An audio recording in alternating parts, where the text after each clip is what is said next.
हर month के and में हम जितने भी मेडिकल स्टोर के संचालक हैं उनसे एमटीपी किट के स्टॉक का मंथली रिपोर्ट मांगे जाते हैं। जैसे अगर कुछ अनियमितताएं पाई जाती हैं औचक निरीक्षण में तो इनके लाइसेंस निलंबन की कार्रवाई की जाती है। जी, इसमें तो केवल गायनेकोलॉजिस्ट को ही अधिकार है ये दवाई लिखने का। और जैसा कि आप कह रहे हैं कि मर्दापाल में भी 3 मेडिकल स्टोर संचालक हैं और इनका निरीक्षण लास्ट मंथ भी किया गया था और पहले भी किया गया था, बट इसमें इनके पास किसी भी प्रकार का एमटीपी किट का स्टॉक नहीं पाया गया था। विभाग के द्वारा हमेशा औचक निरीक्षण किया जा रहा है हर मेडिकल स्टोर में, हर ब्लॉक में। इसमें पुलिस विभाग के द्वारा भी कार्रवाई की जा रही है। जैसे बाहर भी कोई अगर नशीली दवाएं मिलती हैं तो एनडीपीएस एक्ट के तहत भी पुलिस विभाग द्वारा कार्रवाई की जाती है। कोंडागांव के जिला अस्पताल में मर्दापाल के अस्पताल से एक अविवाहित युवती को अधिक रक्तस्राव के कंप्लेन व कमजोरी के चलते जिला अस्पताल रेफर कर भेजा गया। जिला अस्पताल में उपचार के दौरान ये पुष्टि हुई कि वह युवती गर्भवती थी और उसके प्रेमी के द्वारा उसे गर्भपात करने का गोली दिया गया था, जिसके बाद उसकी स्वास्थ्य में लगातार गिरावट दर्ज की गई, जिसके बाद उसे कोंडागांव के जिला अस्पताल भेजा गया। इस पूरे मामले से एक सबसे बड़ा सवाल उत्पन्न होता है कि मर्दापाल जैसे जो दूरस्थ अंचल क्षेत्र है वहाँ पर बिना डॉक्टर के प्रिस्क्रिप्शन के गर्भपात की गोलियों का पाया जाना, उसका इस्तेमाल किया जाना अपने आप में एक बड़ा सवाल है। इस पूरे सवाल को लेकर के हम कोंडागांव के ड्रग निरीक्षक जो इस पूरे जो औषधि निरीक्षक है उनके पास पहुंच चुके हैं। सर, मर्दापाल जैसे जो अंदरूनी क्षेत्र है वहाँ पर जो गर्भपात की गोली होती है उसका इस्तेमाल करने का मामला सामने आया है, तो जो आपकी विभाग है वो मर्दापाल क्षेत्र में किस तरह से इसे कंट्रोल करता है, क्या कुछ कार्रवाई होगी इस पर और क्या नियम है? जी देखिए, ऐसा है जैसे एमटीपी किट का जो उपयोग है वो डॉक्टर की प्रिस्क्रिप्शन के बिना नहीं करना है और हमारे द्वारा ये प्रयास किया जा रहा है और ये किया जाता है कि हर मंथ के एंड में हम जितने भी मेडिकल स्टोर के संचालक हैं उनसे एमटीपी किट के स्टॉक का मंथली रिपोर्ट मांगे जाते हैं। जैसे वो इस मंथ जैसे अक्टूबर का भेज रहे हैं या नवंबर का भेज रहे हैं तो वो कितना स्टॉक रखे हैं और उन्होंने इस मंथ अगर सेल किया है तो किस डॉक्टर के प्रिस्क्रिप्शन के बेस पे सेल किया है, तो उसका पूरा एक ब्यौरा रहता है जो मंथ एंड में मेडिकल स्टोर के संचालकों द्वारा भेजा जाता है।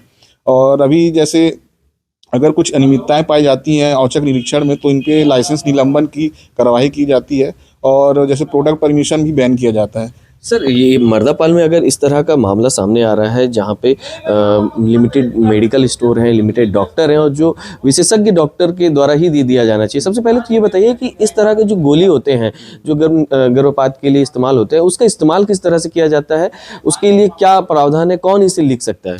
जी, इसमें तो केवल गायनेकोलॉजिस्ट को ही अधिकार है ये दवाई लिखने का। और जैसा कि आप कह रहे हैं कि मर्दापाल में भी 3 मेडिकल स्टोर संचालक हैं और इनका निरीक्षण लास्ट मंथ भी किया गया था और पहले भी किया गया था, बट इसमें इनके पास किसी भी प्रकार का एमटीपी किट का स्टॉक नहीं पाया गया था। और बाकी मेडिकल स्टोर में भी निरंतर चेक चल रहा है, औचक निरीक्षण चल रहा है। सर, एमटीपी किट कहें या जो नशीली दवाएं हैं इसका कहें, इस तरह की गोलियों के कंट्रोल के लिए क्या कुछ आप लोगों के माध्यम से किया जा रहा है? पूरे विभाग किस तरह से इस पर निगरानी रखे हुए है? विभाग के द्वारा हमेशा औचक निरीक्षण किया जा रहा है हर मेडिकल स्टोर में, हर ब्लॉक में। इसमें पुलिस विभाग के द्वारा भी कार्रवाई की जा रही है। जैसे बाहर भी कोई अगर नशीली दवाएं मिलती हैं तो एनडीपीएस एक्ट के तहत भी पुलिस विभाग द्वारा कार्रवाई की जाती है।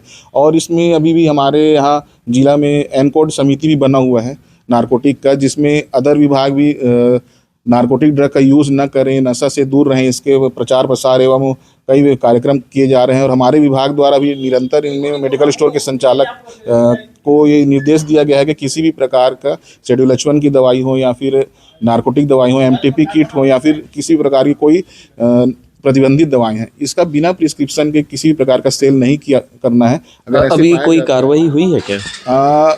पिछले मंथ हुआ था और इस मंथ भी हुआ है। जैसे मैं धनोरा में गया था तो वहाँ भी बिल बुक कंप्लीट नहीं पाया गया था, तो उसको अभी SCN जारी किया गया है। इसके पहले जानवी मेडिकल स्टोर में भी किया गया है और इससे पहले भी कई मेडिकल स्टोर में कार्रवाई की गई है। जी, शुक्रिया। तो ये थे औषधि निरीक्षक जो बता रहे थे कि जो गर्भपात की गोलियां होते हैं, जिसे मेडिकल टर्म्स में एमपीटी किट कहा जाता है। इसके अलावा जो नार्कोटिक की दवाएं हैं या शेड्यूल H1 की जो दवाएं हैं, उसके इस्तेमाल के लिए प्रिस्क्रिप्शन सबसे आवश्यक है और विशेषज्ञ डॉक्टर के माध्यम से ही इसे सलाह दिया जाता है और उनके ही देखरेख में इन दवाओं का इस्तेमाल किया जाता है।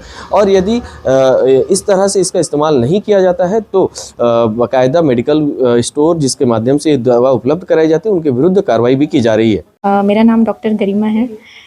मैं जिला अस्पताल में मेडिकल ऑफिसर के पद पर हूँ।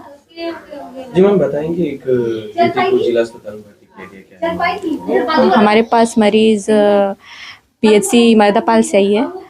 जनरलाइज वीकनेस और ब्लीडिंग के कंप्लेन से एग्जामिनेशन के बाद हमको पता चला कि उनका प्रेगनेंसी टेस्ट पॉजिटिव आया है। अब उनको MCH अस्पताल में शिफ्ट कर रहे हैं। IBC 24 की खबरों को YouTube के चैनल IBC बस्तर पेज पर लाइक एवं शेयर जरूर करें। साथ ही बेल आइकन दबाकर सब्सक्राइब करना न भूलें। कोंडागांव से कैमरा सहयोगी फागू यादव के साथ अंजय यादव।